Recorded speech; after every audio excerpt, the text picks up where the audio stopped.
हम जो चाहें वो कर सकते हैं यदि भजन हमारे पास हो, और भजन नहीं है तो केवल हम भावना कर सकते हैं और बात पूरी नहीं होगी।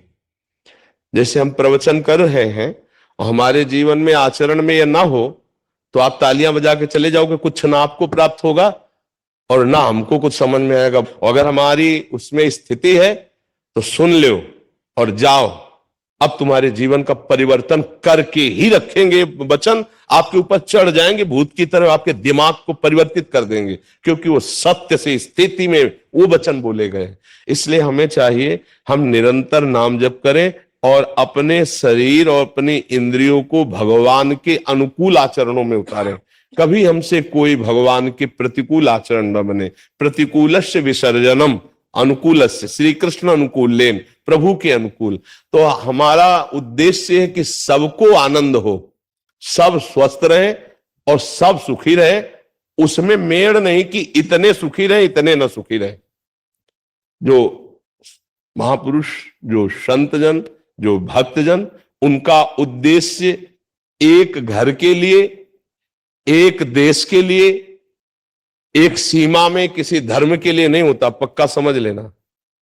जिनका हृदय भगवान में स्थित हो गया है उनके लिए सर्वे भवन्तु सुखिनः, सर्वे सन्तु निरामयाः, सर्वे भद्राणि पश्यन्तु, मां कश्चित् दुख भाग भवेत्। पशु पक्षी जड़ चैतन्य कोई भी हो, सबका आशीर्वाद, सबका मंगल, सबको सुखी, ये हमारे आचार्यों में, हमारे महापुरुषों में, हमारे संतों में पाया गया है। भारत हो या नेपाल हो या अन्य देश हो, सर्वत्र मेरे प्रभु का ही लीला विलास चल रहा है। सब रूपों में जड़ चैतन्य में मेरे प्रभु ही प्रकाशित है। ये हम जान जाएं और उसी प्रभु में आसक्त हो जाए तो सातरत सातरत सा लोकांतार्यति, वो स्वयं तर जाता है, स्वयं तर जाता है और लोगों को तार देता है। अगर बहुत सूक्ष्मता से विचार पूर्वक देखो तो तीन गुण हैं, कोई रोक नहीं सकता, किसी की ताकत नहीं।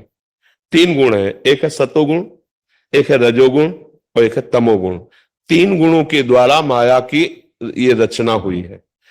तो कहीं तो यज्ञ होता नजर आएगा, तो कहीं गड़ासा चलता नजर आएगा, कहीं ब्याह होता नजर आएगा, तो कहीं शोक सभा लगी होगी, मुर्दा तैयार किया जा रहा होगा फूंकने के लिए, कहीं जन्म हो रहा है तो कहीं कोई घटना हो रही है, कहीं हर्ष है तो कहीं शोक है। ये तीन गुणों की लीला का परिवर्तन आज तक कोई नहीं कर पाया, आगे भी नहीं कर पाएगा। पक्का ये बात समझ लीजिए, ये त्रिगुणात्मिका माया है, इसमें ये होता ही रहेगा। भगवान के अवतार के समय या अवतार के बाद या अवतार के पहले, देख लीजिए आप, और अब भी देख लीजिए, कहीं भजन हो रहा है, कीर्तन हो रहा है,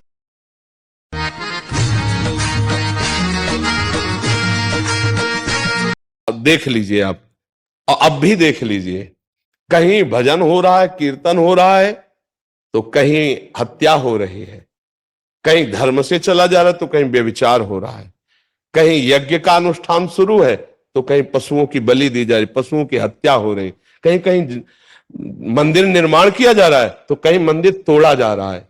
ये लीलाएं तीन गुणों से चलती रहेंगी, क्योंकि कोई राक्षसी स्वभाव का है, कोई दैवी स्वभाव का है, कोई राजसिक स्वभाव का है, वो अपने स्वभाव से वर्ताव करेगा। हम राक्षसी स्वभाव को भजन के द्वारा बदलने की चेष्टा करेंगे, पर हम नाश नहीं कर सकते।